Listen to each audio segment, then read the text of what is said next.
Hi, this is a quick preview or walkthrough of the Nuts World War II book. This is a complete book, all in one, with conventional World War II combat rules based upon, or taking Nuts 4th edition completely over, then adding every layer of weirdness you can imagine for any Weird War setting you care to do. So you can see this is a very massive book.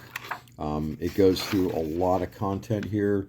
Normal combat, creating a character, super soldiers, magic, madness, vehicles of all kinds, from mechs to Hanabu flying saucers, monsters, sanity rules, angels, demons, hell tanks.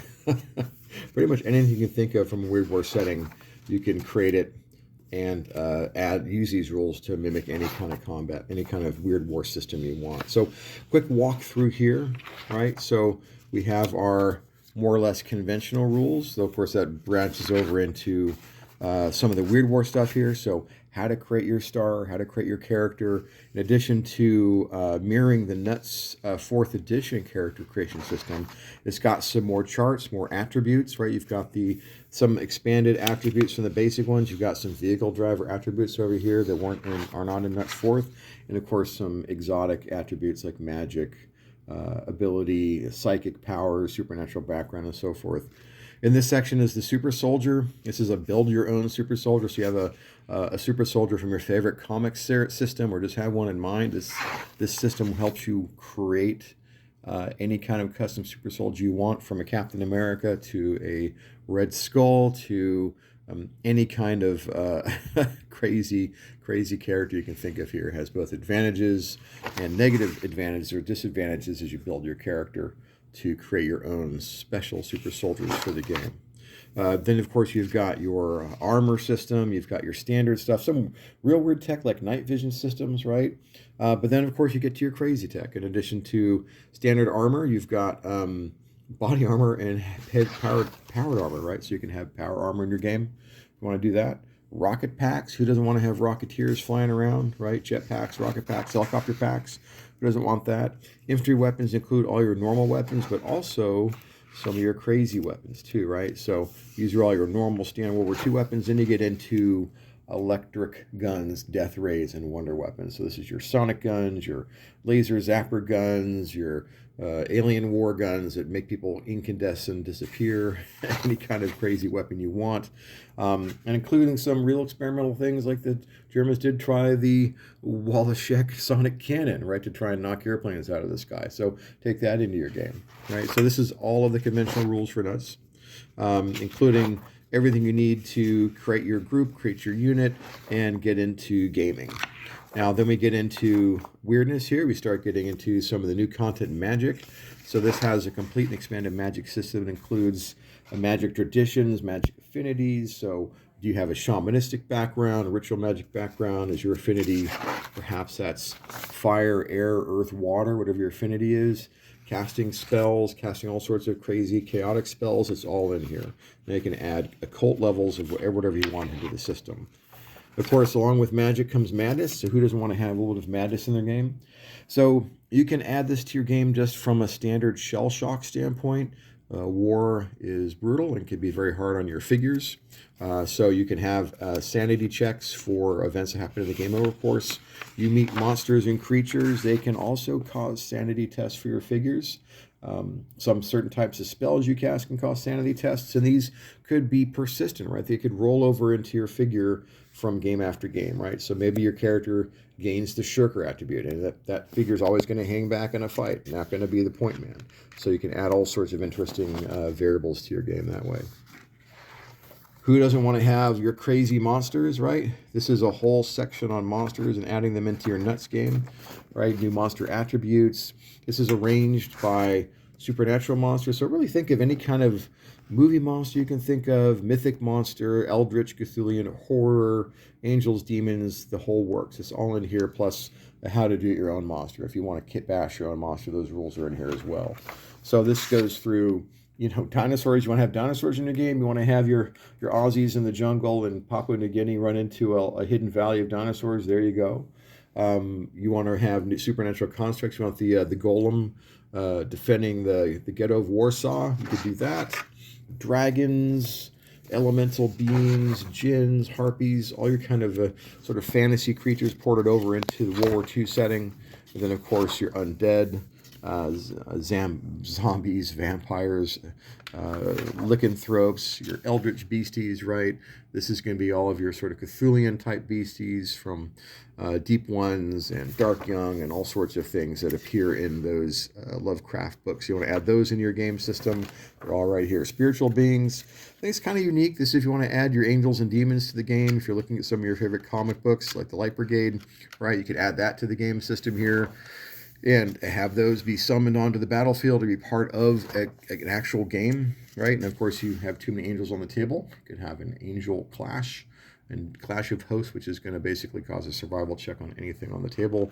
Who doesn't want to have more zombies, though? So the whole section on zombies had X zombies, basically caused by a super gas, your spore zombies that are animated by a mutant fungus, and they go up to your figures and explode and infect them.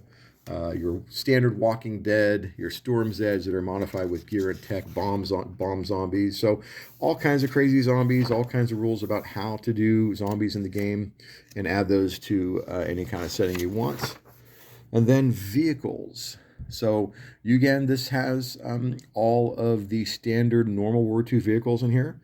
In the back of the book is an appendix that actually has conventional vehicles, including some of the super paper vehicles like the Maus and E100 series on the German side and so forth. But it also, of course, includes your Weird War II vehicles. You can have haunted tanks, demonic tanks, right? You can have mechs in here, so you want to have robots in your game system. You want to have combat mechs in your game system, right? Engaging things, stomping on stuff, mech melee, You want to have anything from Gear Krieg to Dust to, K-47, whatever kind of mechs you like, you can add those to the game system here. So it really is a totally figure agnostic system. Any figure works with it.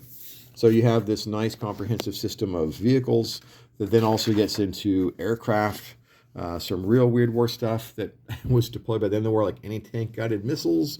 You want to have your unit, your allies run into some X-7 ATGMs towards the end of the war. You can add that to the system. Flying saucers and helicopters. Yes, helicopters were in use before the end of the war, mostly for search and rescue. But who doesn't want to have them? Plus German flying saucers, right? Who doesn't want to have that in their game? So you've got all those rules in there. A comprehensive campaign system, right? So this lets you build your own campaign, and it basically gets generated dynamically by the system. Of course, it's all solo playable and designed for solo play. How do you place your figures on the table? What do you run into? What reinforcements do you run into? What happens after the end of the battle? You're replacing your figures. There's a lot of great content in here. So you got all that campaign content. Then there's a more heavy role-playing component to it, called Chocolates and Cigarettes. This lets you expand your characters with additional skills and attributes and have more personalized missions like a raid, a questioning, maybe an escape and evasion. Maybe you want to go get some extra support. You want to wheel and deal on the black market, go carousing, find some companionship, recruit somebody to your group.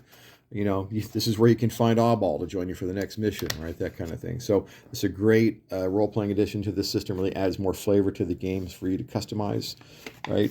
Lots of additional missions you can play that can happen all in a very small engaged area. And then, of course, we've got permission to do multiple genres. We're allowed to get 3 different backgrounds supported by figures and model kits, some in print, some in not, into the system. So Mekatank was from Gasoline, the French company, and they had a really cool background with these nice, cool walker mechs. So we've got Mekatank in here, right, including a scenario that uses Mekatank combat vehicles. Then we have Dust. We have permission from Paulo Parentes to do a section on Dust in here. How do you use your Dust figures with the Nut system? So how do you port those cool figures of yours over into the Nut system and run games that way? So you've got all these different tables and attributes on different dust units, walkers, and a sample scenario. And then there's also going to be Gear Krieg. Yes, Gear Krieg from DreamPod 9. With permission, we have a section on how to reflect your Gear Krieg mech figures and other figure units into nuts, right? Your helipack guys, jetpack folks, zombie trooping, and all of your cool combat mechs, right? So that's all supported now, plus, of course, this scenario. So you've got a couple of really cool options and some mini campaigns that are built out. Then, of course, comprehensive army list. So this includes both your conventional and kind of your weird stuff here. So 6 powers, you've got the Americans, British, Soviet, German, Italian, and Japanese, all the major powers of the war are in here. You've got your different real to fantastic infantry, like looking at the American list, infantry, armored infantry, Marine Corps, Raiders and Rangers and Paratroopers is kind of your normal folks. But down here, look at this, heavy infantry, power armor infantry, rocket corps, and your occultists, right? So plus, of course, how to build your own American super soldiers. Every nationality gets their own treatment for different types of super soldiers and units. And, of course, comprehensive vehicles, right? These are normal vehicles. Think, for example, this is the Japanese list here. Part of the list, all their conventional vehicles. Down here are some, these are really weird vehicles. These are all actual vehicles. Like, did you know there's a Type 94 Gasper vehicle? How about the SSKI Engineering Assault Vehicle, right? So called the Horned Devil by some folks who ran into it because of the way it looked. So then, of course, you've got all your weirdness figures and vehicles in here as well. Tons of creatures to add to your games for maximum weirdness. So that's a quick walkthrough of the Nuts Weird War book. Hope you like it, and I'll be doing some more breakouts on some of the other aspects of the book going forward. Thanks a lot. Oh, if you want more information, go to 2hourwargames.com. Thanks again. Bye.